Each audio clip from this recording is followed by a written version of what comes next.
மார்கழி முதல் நாளில் சபரிமலையில் 5 மணி நேரத்தில் 27,000க்கும் மேற்பட்ட பக்தர்கள் 18ஆம் படியேறி சுவாமி தரிசனம் செய்துள்ளனர். மார்கழி பிறப்பையொட்டி சபரிமலையில் அதிகாலை 3 மணிக்கு நடை திறக்கப்பட்டது.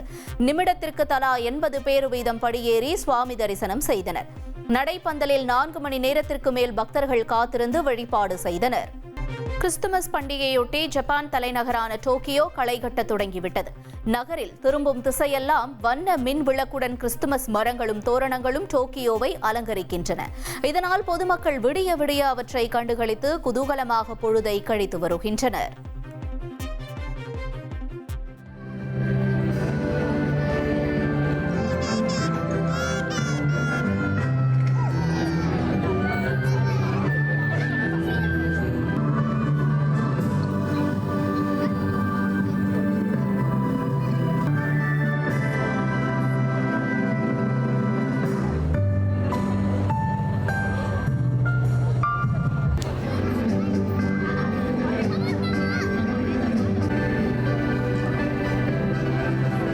ஒரு கோடியே 25 லட்சம் மனங்களை வென்ற தந்தி டிவி யூடியூப் சேனல். தவிர்க்க முடியாத தம்ப்நெயில்ஸ், கலக்கலான கான்டென்ட்ஸ். நீங்களும் இந்த குடும்பத்தில் இணைய இப்பவே சப்ஸ்கிரைப் பண்ணுங்க. அசுரபலம் கொண்ட எங்கள் டிஜிட்டல் கரங்களில் உங்கள் விளம்பரங்களை சேர்க்க வாட்ஸ்அப் பண்ணுங்க.